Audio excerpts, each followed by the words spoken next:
Hi, it's me, Caress Love. Welcome back to my channel and a big hello to my new subscribers. So as I said in my last video, this video will be about when I had pre-eclampsia with my last daughter.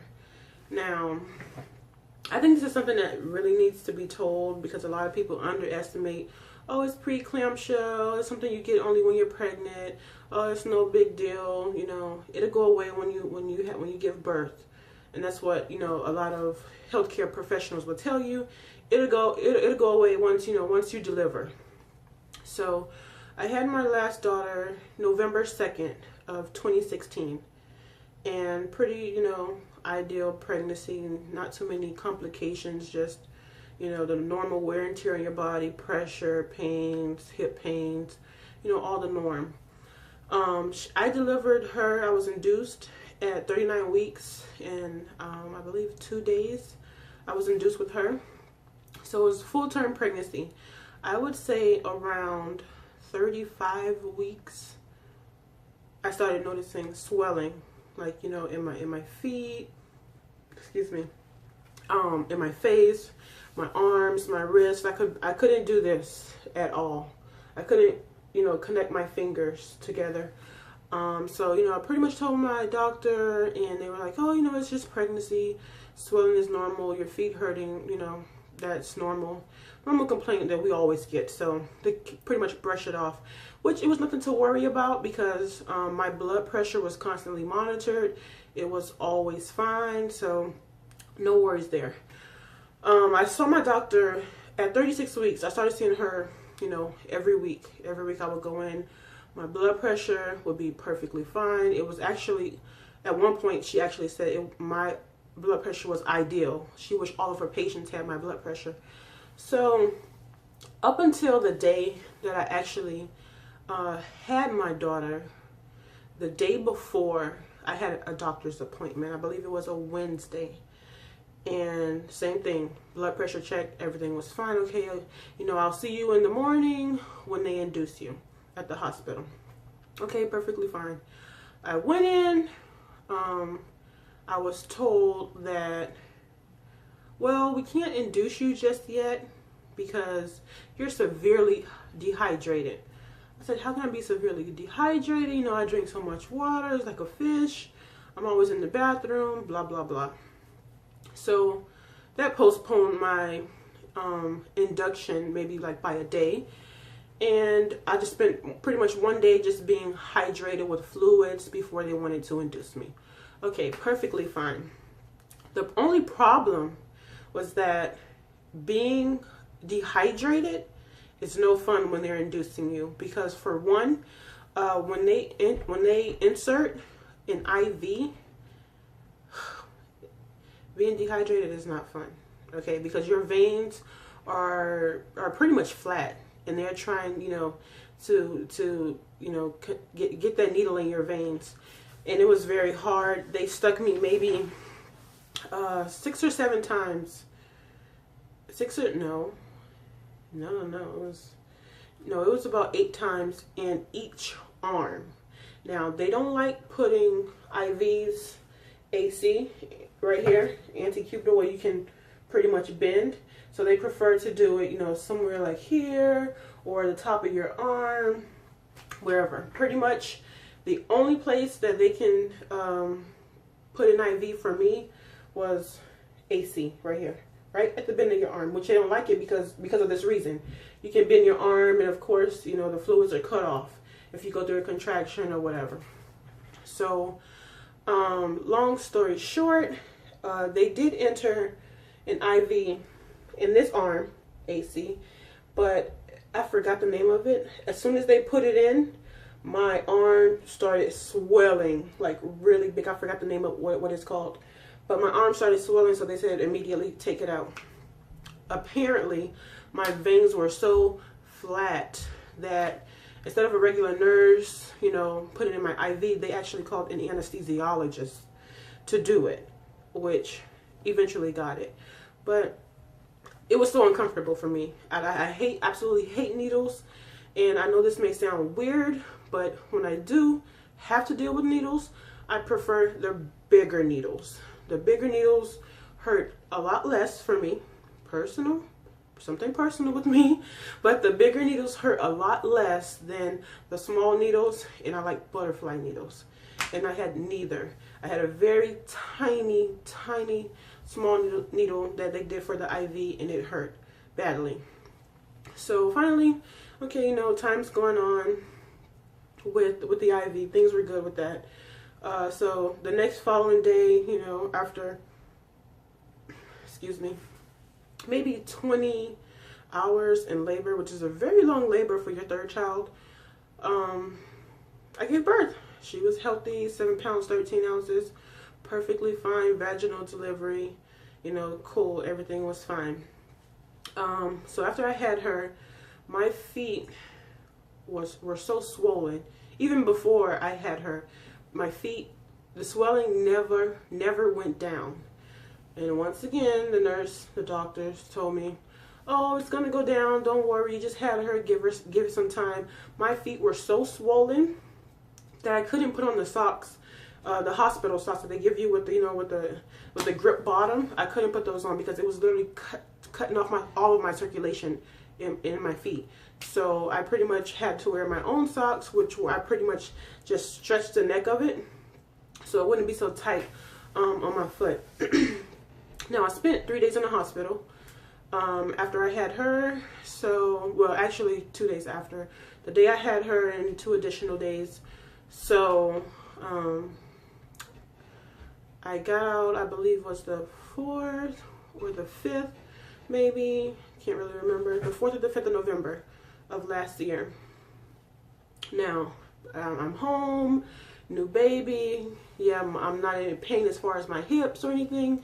Of course, you know, I just had a baby, so of course, you know, down there everything hurts still. Well, it's sore, but you know, it's a big relief from not having all that pressure and, you know, a head sitting directly on your cervix. On the 3rd day I was home, on November 8th, I told my hubby, I said, I have to go to the hospital. There's no question about it. I hate hospitals. And my pain tolerance is up to here. For me to go to the hospital, I have to be in a lot of pain where I feel like something's really wrong with me. Went to the hospital.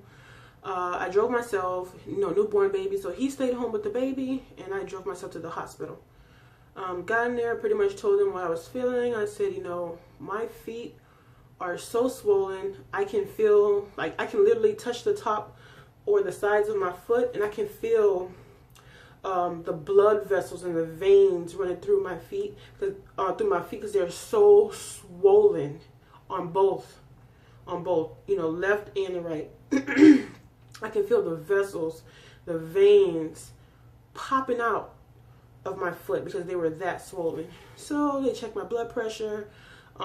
When they did triage, I believe it was 190 over 98 or something close to that, 190 over 98. So they pretty much said, you know, they called it a hip alert.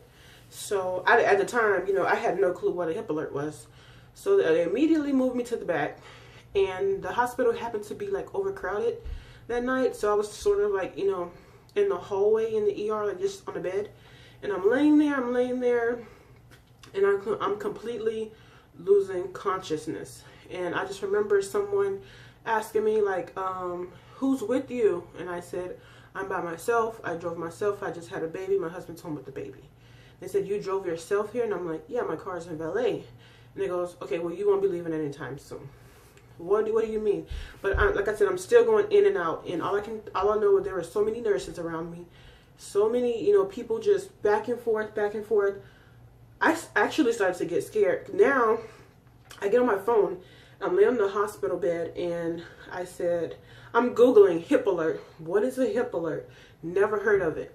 Never heard of it. Apparently, I was putting in the wrong thing in Google because nothing popped up. So what I did was I got my phone, and I started texting my mom, my sister, you know, my hubby, brother, and I said, I'm in the hospital. I have a hip alert. or whatever that is.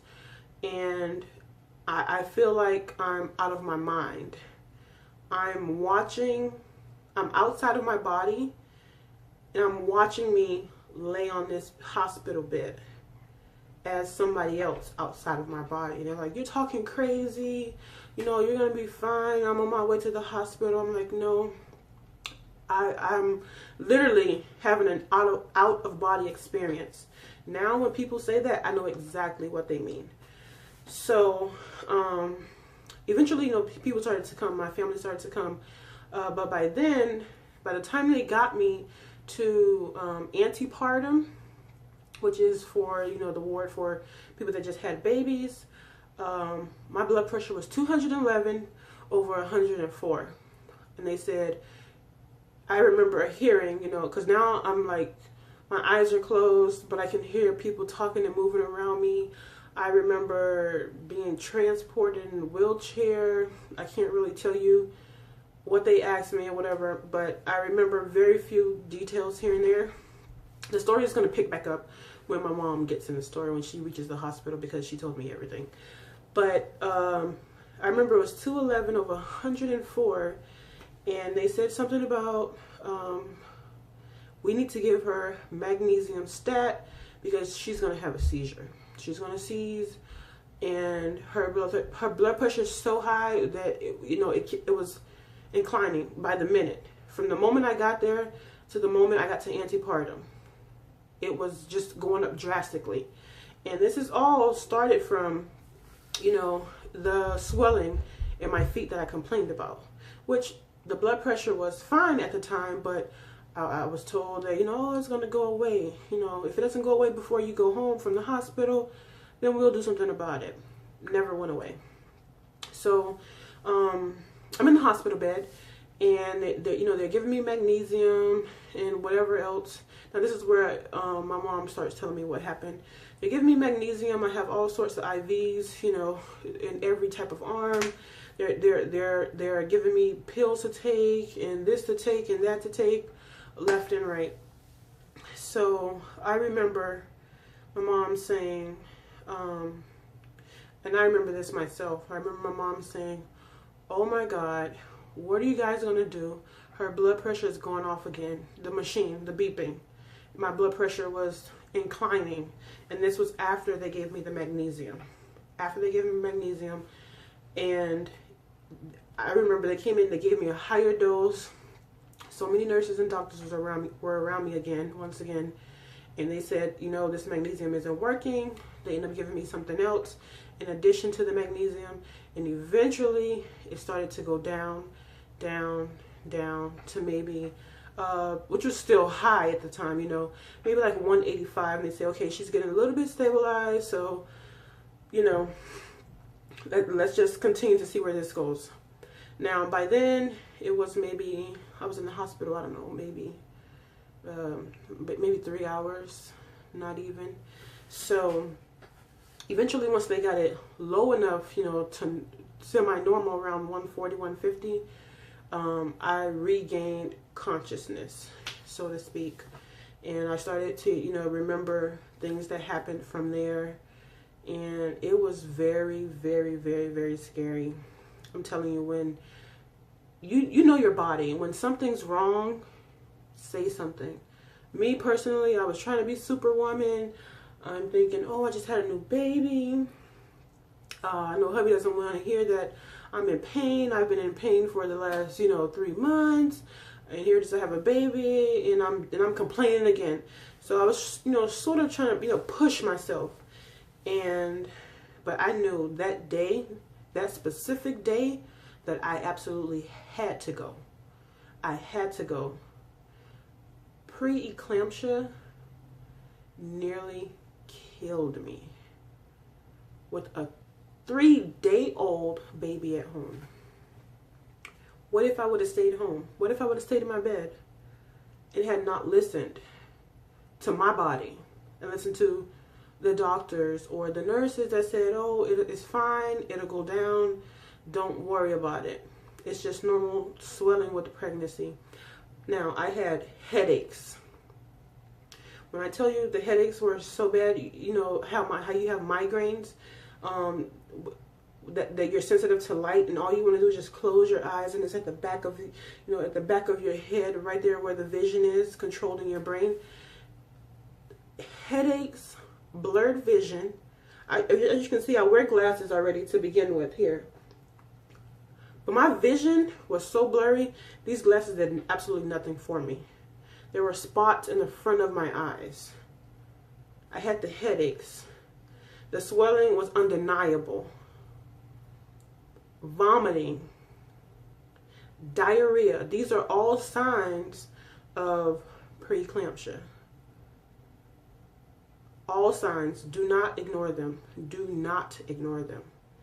And to wrap the story up, I'm sort of getting long-winded here, but to wrap the story up, I was breastfeeding my baby. I was breastfeeding my baby before I went to the hospital, and I actually had to stop because of all the medication I was on. And in the hospital, being out of it for so long, I wasn't breastfeeding. The baby wasn't latching on, of course. And my milk had really just started, to come in, so my supply went down, of course. And I tried, I made a few bottles. They gave me a automatic pump while I was there, but my milk pretty much went away in those 3 days that I was hospitalized for preeclampsia. And, hubby offered, so do you want me to bring the baby up here so you can have her latch on? I'm like, no, I don't want my baby in a hospital with all these sick people. She just left the hospital when I had her. She's home, leave her home. And I would say the last 2 days, after the first day, I was, once they stabilized me, I was up. I wasn't fine, but I was up. And, I'm like, okay, this is good. I'm okay now. I'm ready to go home, perfectly. I'm 29. I'm healthy, ready to go home. The second day, yeah, ma'am, you're not going anywhere. I'm like, come on, I have a three day old baby at home. I'm ready to go. She's breastfeeding. You're not going anywhere. Then they told me, oh, you're gonna go home tonight. Okay. Tonight became, your doctor said no, you're gonna go home in the morning. Following morning, no, you can't go.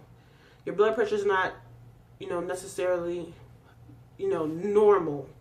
It's a lot lower than what it was, but it's not normal. So, long story short, guys, not really short at this point. It's already been 18 minutes. But listen to your body. Take care of yourself. And remember that you can't pour from an empty cup. Think about it. You can't pour from an empty cup. Take care of yourself, guys. Love you. Until my next video, I have an appointment tomorrow with maternal fetal medicine, and I'll be sure to update you guys on how everything goes there. See you later. Bye.